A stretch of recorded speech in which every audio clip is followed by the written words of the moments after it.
Boa noite, irmãos. Eu saúdo a todos com a graça e a paz do Senhor Jesus. Bom estarmos aqui. Bom é poder dizer que grandes coisas o Senhor tem feito por nós. E por isso nós estamos alegres. Alegres por estarmos aqui, alegres por você que nos acompanha, seja de onde for, em qualquer parte do mundo, alcançado pela internet. É bom ter você conosco. E eu quero sempre lembrar-me de lembrar a você para entrar no canal da Igreja Presbiteriana 12 de Agosto. Isto é relevante para a igreja, isto é relevante para o canal. Mesmo os que estão aqui no santuário, acesse no YouTube o canal da igreja, dê o seu sinal de gostei, faça um comentário, mande para alguém, mande para um familiar, mande para um amigo, e assim nós estamos semeando o Evangelho, estamos anunciando a mensagem do Evangelho.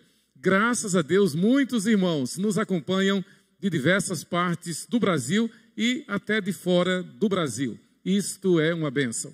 Irmãos, nesse primeiro momento eu quero lembrar sobre a convocação do Conselho para a Assembleia Geral Extraordinária para a eleição de presbíteros e diáconos. Eu creio que todos os presbíteros, Cláudio, menos você, todos os presbíteros estão com o mandato vencido e então precisam concorrer. E o Conselho, sabiamente, abriu duas vagas. O presbítero Gervásio, que já é presbítero emérito, tem cadeira cativa no Conselho, então ele cedeu a sua vaga. E uma outra vaga temos também. Então são duas vagas, além dos presbíteros que estão com mandatos a vencer. Tudo está detalhado aí no boletim que você recebe. Mas sobre as datas eu quero frisar.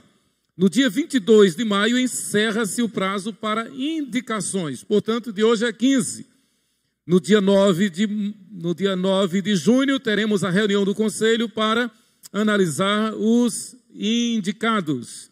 E no dia 12 de junho a publicação dos candidatos oficiais. Até então são candidatos a candidatos. Depois da reunião do Conselho é que esses candidatos se tornarão ou não candidatos oficiais.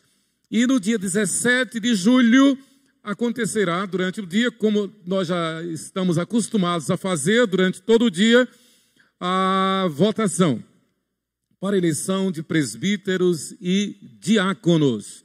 Tudo está detalhado aí no edital que está no boletim. É importante que você leia, é importante que você indique.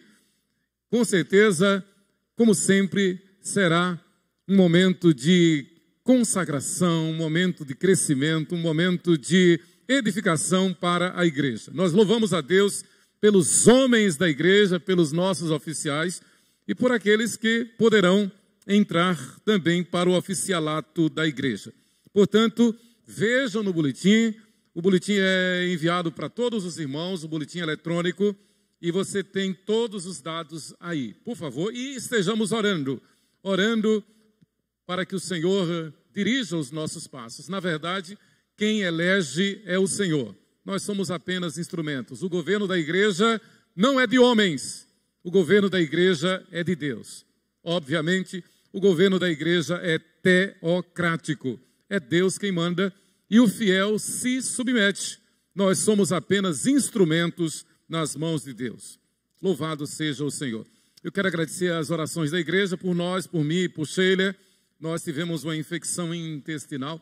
Eu bem leve, a Sheila é muito violenta.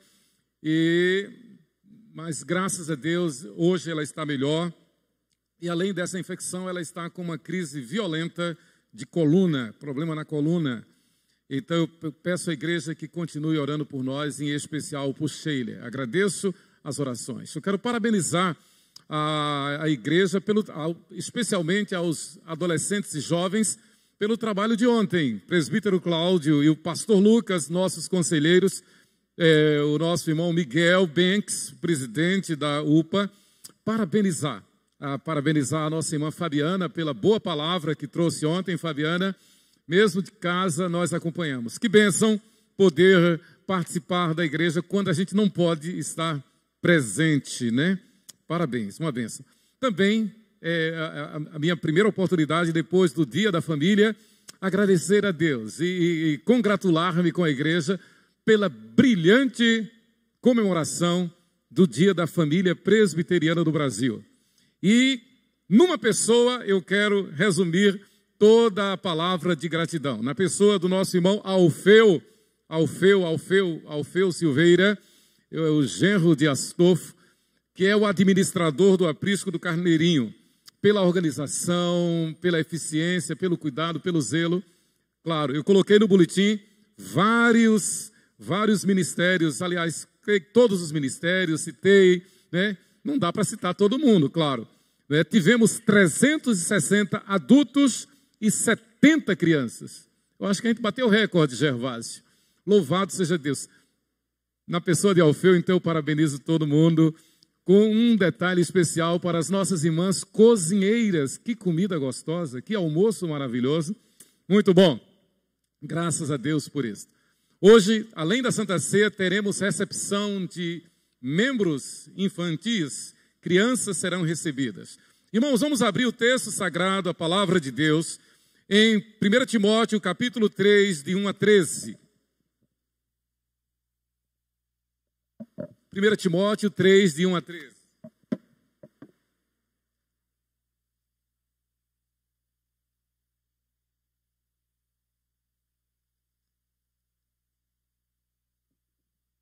Vamos ficar de pé para a leitura do texto sagrado da palavra de Deus. Leiamos juntos, leia bonito como você sabe ler. Leia com garbo, leia com galhardia. Nós estamos lendo a palavra de Deus. Pense, de vez em quando eu encontro um bilhete ou uma cartinha de mamãe que ela mandava para mim. E eu guardo em diversas Bíblias. Aí de vez em quando eu pego uma Bíblia, tem um bilhete de mamãe.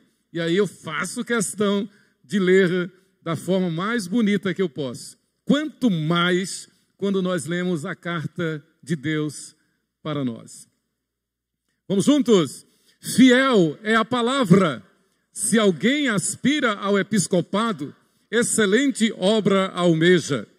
É necessário, portanto, que o bispo seja irrepreensível, esposo de uma só mulher, temperante, sóbrio, modesto, hospitaleiro, apto para ensinar, não dado ao vinho, não violento, porém cordato, inimigo de contendas, não avarento, e que governe bem a própria casa, criando os filhos sob disciplina com todo respeito.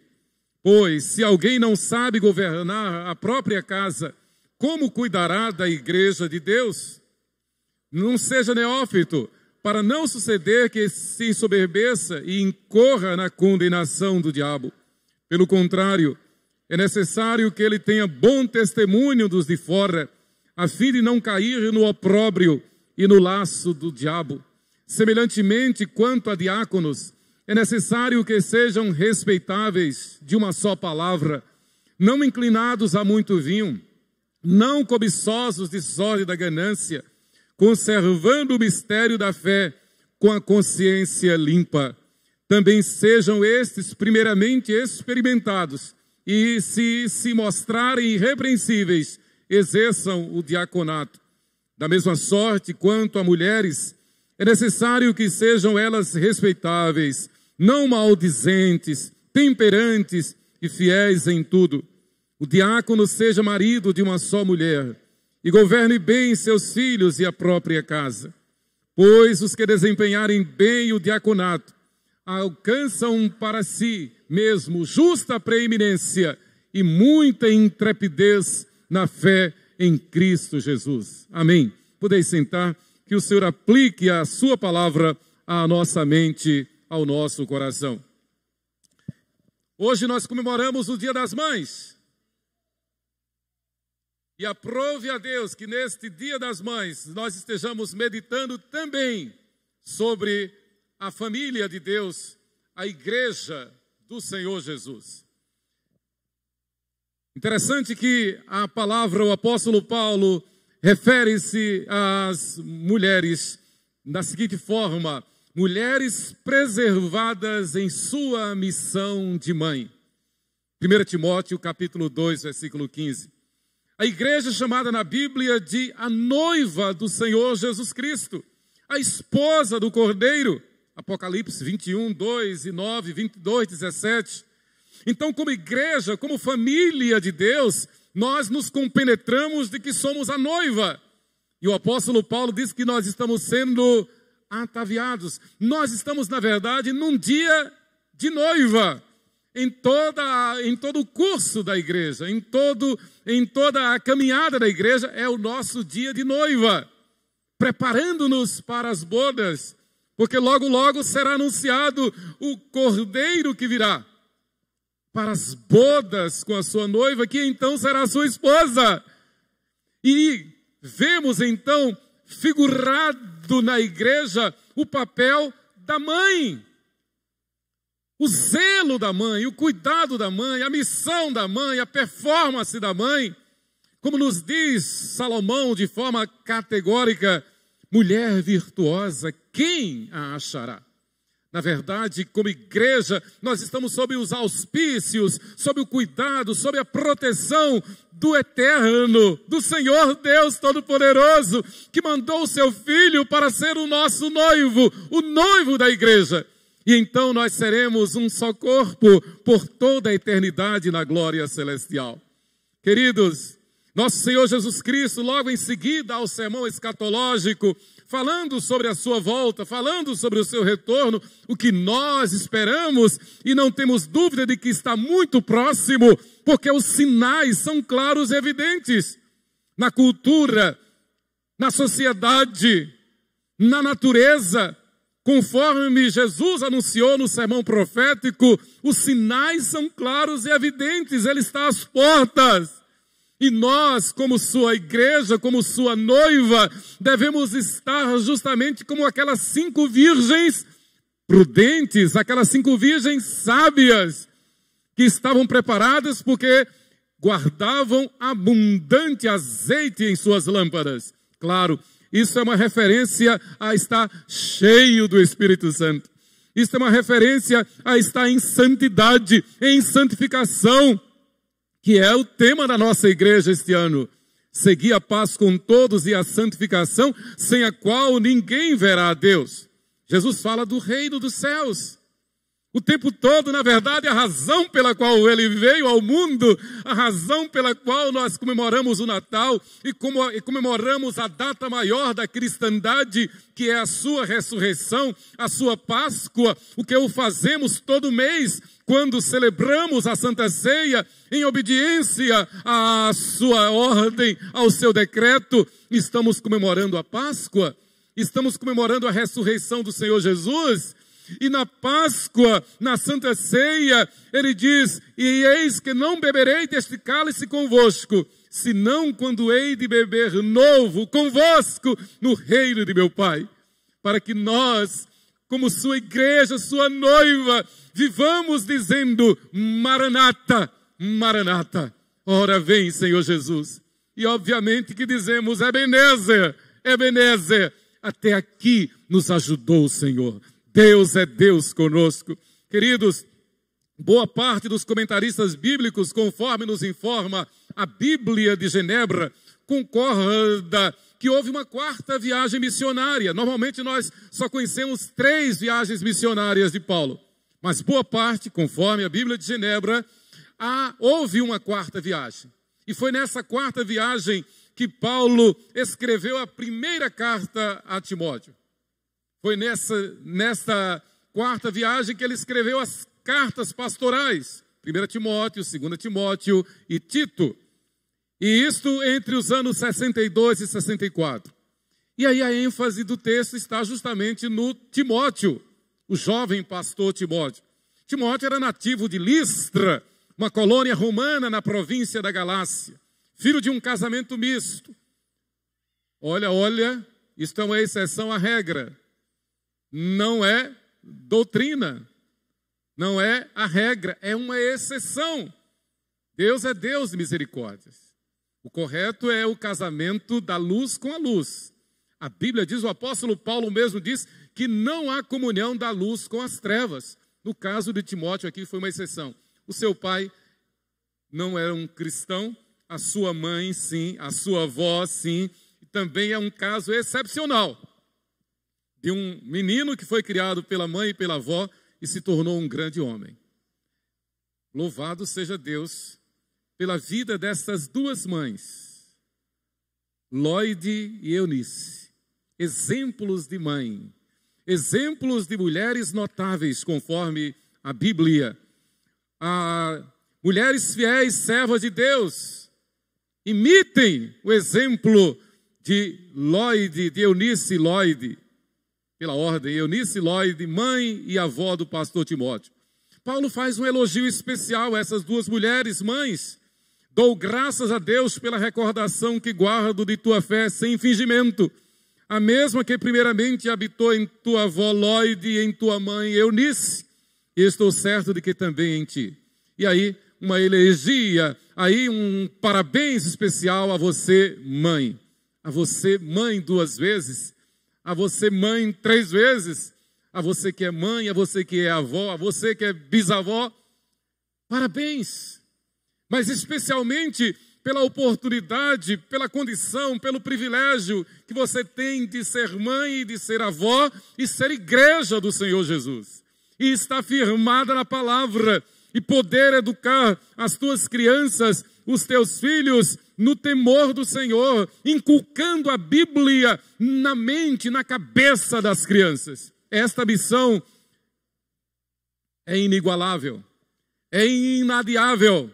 Esta missão é nossa, da igreja, é nossa, dos pais, é nossa, das mães. E Paulo continua, e ele diz, em 2 Timóteo 3, 14 a 17, tu, porém, dirigindo-se a Timóteo, tu, porém, permanece naquilo que aprendeste e de que foste inteirado, sabendo de quem o aprendeste. É por isso que a igreja recebe as crianças. É por isso que nunca houve controvérsia sobre o papel, a participação, a membresia das crianças desde Abraão. Deus chamou Abraão e disse, você é meu e o teu descendente é meu. Eu faço uma aliança contigo e faço uma aliança com Isaque. A minha aliança é contigo e com o teu descendente. E vai ser assim com Jacó, Israel, e vai ser assim com os patriarcas, e assim Deus nos chama, e chama os nossos filhos, para que nós façamos como Abraão, para que nós façamos como Lóide e Eunice, para que nós consagremos os nossos filhos ao Senhor. Para que nós façamos como o carcereiro de Filipos. Aqui um detalhe, a Bíblia registra lá em Atos 16 a conversão do carcereiro de Filipos, aquele homem que disse, senhores, que devo fazer para que seja salvo? E Paulo e Silas em riste prontamente lhes responde, crê no Senhor Jesus e serás salvo, tu e a tua casa. E não tem palavra mais abençoadora, palavra mais alvissareira, palavra de maior esperança do que esta. Crê no Senhor Jesus e serás salvo tu e a tua casa. Isso transcende os umbrais desta vida. Isso transcende os horizontes desta terra. Isto eleva os nossos olhos para a eternidade. Isto eleva o nosso ser para a glória de Deus, para as moradas de Deus, para a presença de Deus. Crê no Senhor Jesus e você estará com Deus hoje e eternamente.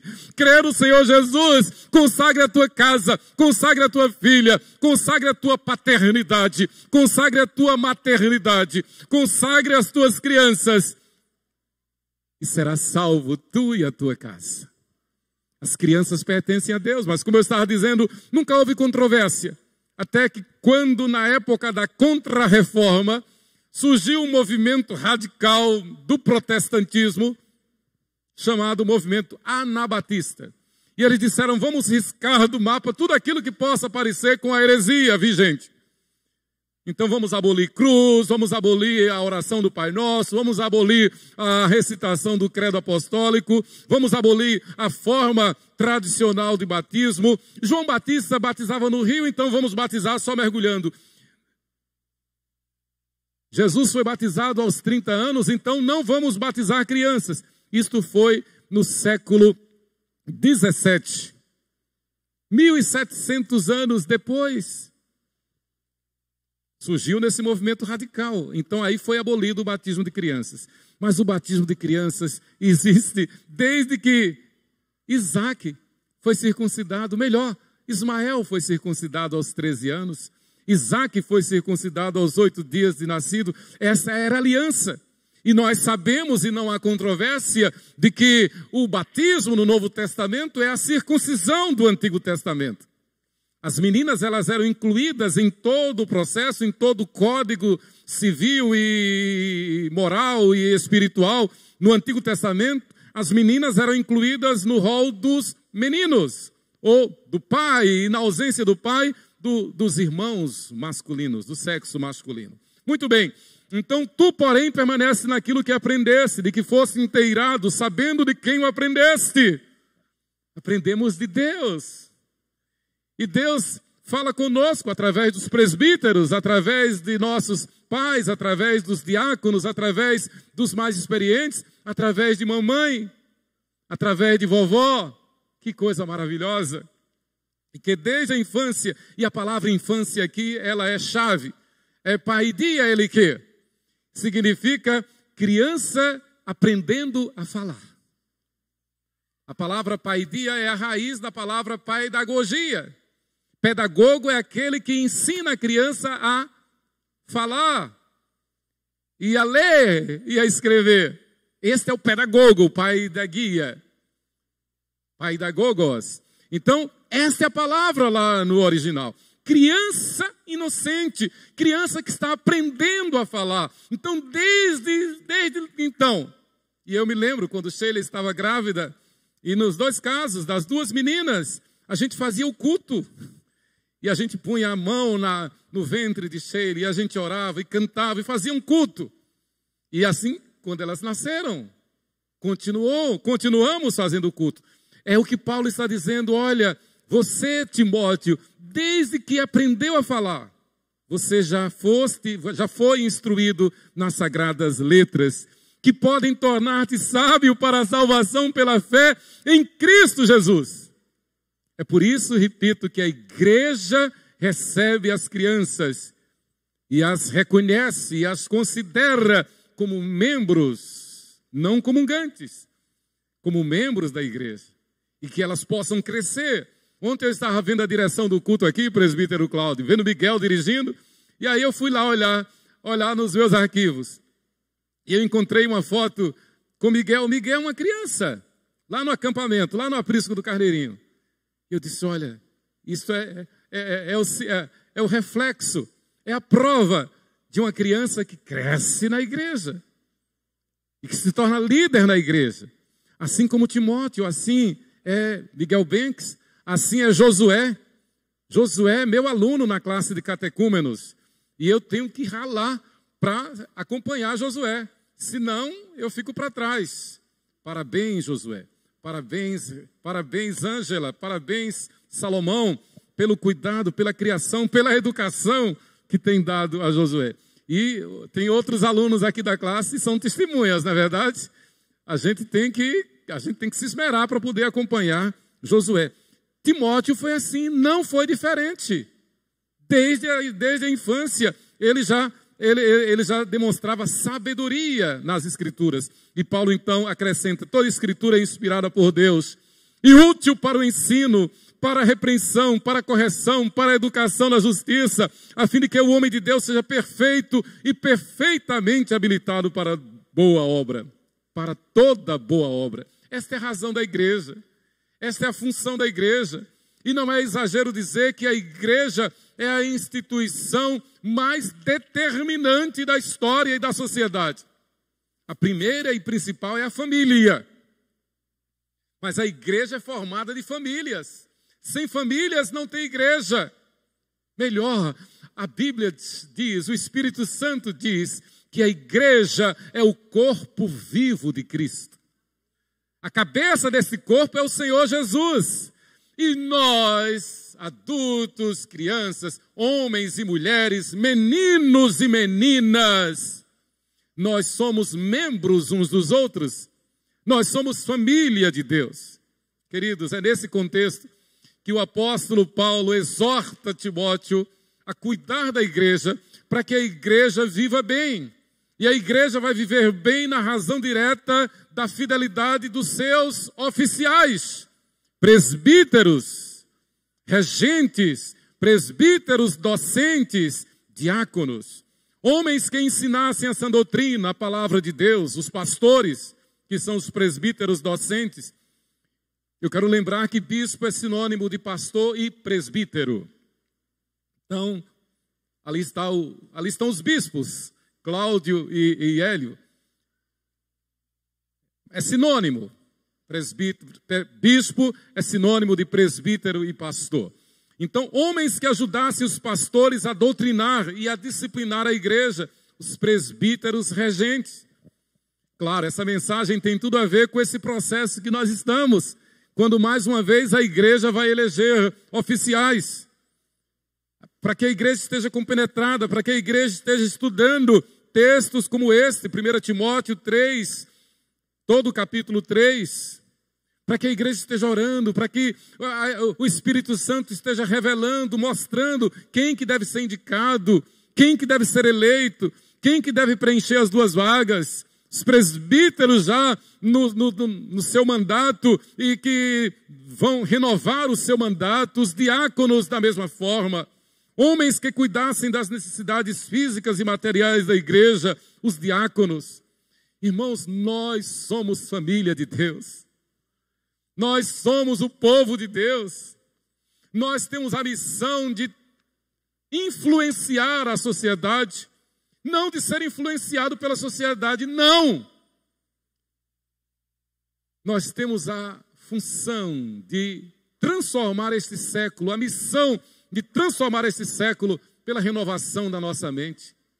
Mostrar a este mundo que nós não somos daqui mesmo, que nós caminhamos para a Nova Jerusalém, para a cidade celestial. E que o homem que não tem essa convicção, que não tem essa alegria, está perdido, está condenado.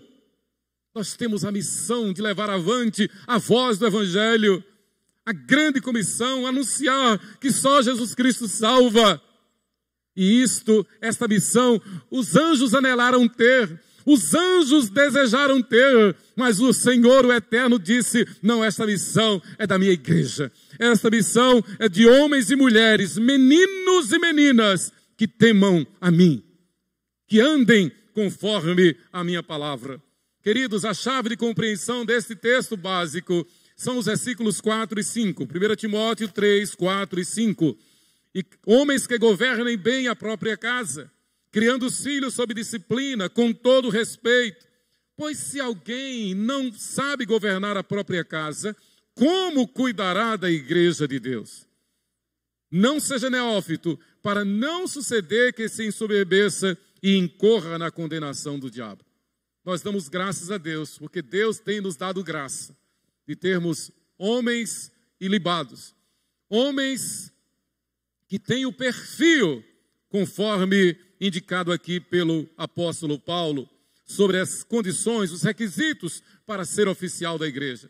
A Bíblia apresenta a igreja como uma família, família de Deus, homens e mulheres, esposo e esposa, meninos e meninas, servos de Deus. Cabe à esposa o papel de auxiliadora idônea, submissa ao marido, assim como a igreja a Cristo. Cabe ao homem, ao marido, cuidar da sua esposa como Cristo cuida da igreja. Cabe aos oficiais, em nome do Pai, do Filho e do Espírito Santo, cuidar da igreja como a noiva de Cristo. Com a missão que temos, a consciência que temos de que vamos apresentá-la no dia que comparecermos perante o Senhor. O Senhor vai perguntar, como agiste com a minha igreja? O que fizeste da minha igreja? São os talentos que o Senhor vai querer saber de nós. O cuidado, o zelo, a atenção, o carinho. Coisa triste é quando a gente perde um dos trabalhos da igreja. Hoje de manhã eu não pude vir, porque tive que ficar com Sheila, mas a gente fica com a cabeça meio oca, a gente fica fora de órbita, a gente sente falta, a gente tem necessidade de congregar, a gente tem necessidade de estar junto, a gente tem necessidade de agir como corpo, de servir como corpo, a gente tem necessidade de ser exortado. Coisa boa quando a gente recebe uma exortação conforme a palavra de Deus. A primeira das maravilhas deste mundo, irmãos, deste mundo de Deus, está em o homem e a mulher honrarem os seus papéis de esposo e esposa. E é interessante que Paulo enfatiza a responsabilidade, o zelo para com o papel de esposo e de esposa, como símbolos, como modelo da igreja do Senhor Jesus. Que maravilha, que perfeição, é de Deus. E aí a gente vê, neste dia que nós comemoramos o Dia das Mães, a ênfase sobre o papel da mãe na educação de seus filhos. Timóteo, você é um homem de Deus, porque você aprendeu com tua avó Lloyd, com a tua mãe Eunice. Que estas santas mulheres que aqui estão, que nos acompanham pela internet, sejam imitadoras de Lloyd e de Eunice. E eu louvo a Deus porque eu vejo que vocês são. Louvado seja Deus por isso. É nesse contexto, então, que Paulo ensina a Timóteo a cuidar da liderança da igreja. Igreja é família de Deus. Veja o que Paulo diz em Gálatas 6:10. Por isso, enquanto tivermos oportunidade, façamos o bem a todos, mas principalmente aos da família da fé. Então a gente fica muito a cavalheiro, a gente fica muito tranquilo, muito confortável, a despeito das vicissitudes deste mundo, a despeito das crises deste mundo. Nós ficamos muito tranquilos quando agimos como igreja, porque a igreja faz a obra de Deus. A igreja abençoa aqui, abençoa os concombas lá em Gana, abençoa lá no Quirguistão, abençoa os rúpidas lá na Amazônia, lá no sertão. A igreja está fazendo o seu papel. A igreja abençoa as famílias. Coisa linda ver José cantando hoje de manhã aqui. E saber que José e toda a sua casa servem ao Senhor. Sua mãe, alguns dos seus irmãos. E eu me lembro que também José veio bem criança, num dos acampamentos de criança. E através de José, ele trouxe sua mãe e alguns dos seus irmãos. Deus continue te abençoando e te usando, José Edson. Então Paulo diz, ainda em Efésios 2:19, assim já não sois estrangeiros e peregrinos, mas concidadãos dos santos, e sois família de Deus. O Senhor não quer saber se a gente mora na Barra dos Coqueiros, se mora no Parque dos Faróis, se mora em, sei lá, Marcos Freire, se mora lá em 17 de março. O Senhor não quer saber se nós moramos em distâncias geográficas. O Senhor diz que nós somos concidadãos dos céus. O Senhor diz que nós somos um corpo. O Senhor diz que nós estamos ajuntados, reunidos, e a gente sente. Essa semana estamos orando pela família do presbítero Cleiton.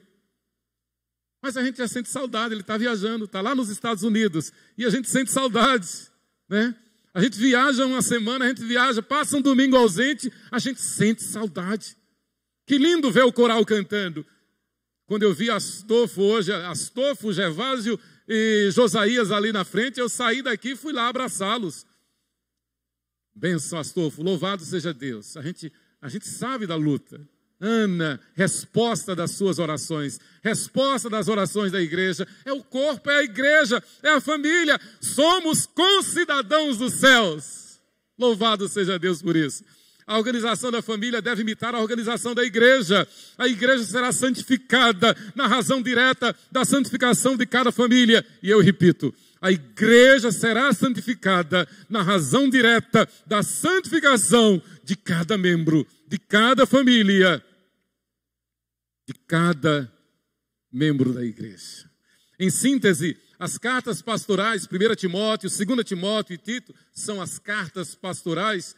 Elas revelam o zelo do apóstolo Paulo para com a igreja, especialmente o cuidado de a igreja não sofrer solução de continuidade, de a igreja formar líderes, a igreja formar liderança. Louvado seja Deus por isso. Por que é que foi tão bela a comemoração do Dia da Família Presbiteriana? Porque é uma equipe, a igreja é uma equipe. A igreja é cheia de líderes. Os irmãos vão ver aí no boletim. Eu falei lá no aprisco do Carneirinho. Essa semana, o presbítero Gervásio me honrou com a sua presença no gabinete pastoral e nós nos alegramos com o nosso acampamento. E nós pensamos e projetamos e vemos como é importante para a igreja, para a edificação da igreja. Que coisa linda ver os irmãos que vieram de todas as congregações. Irmãos, eu estou colocando isso como ilustração desta palavra que diz Paulo. Nós somos concidadãos dos céus. Paulo diz, Timóteo, organize a igreja formando líderes. São esses líderes que sustentam. São esses líderes que dão continuidade à obra nesses 2000 anos de história. Louvado seja Deus.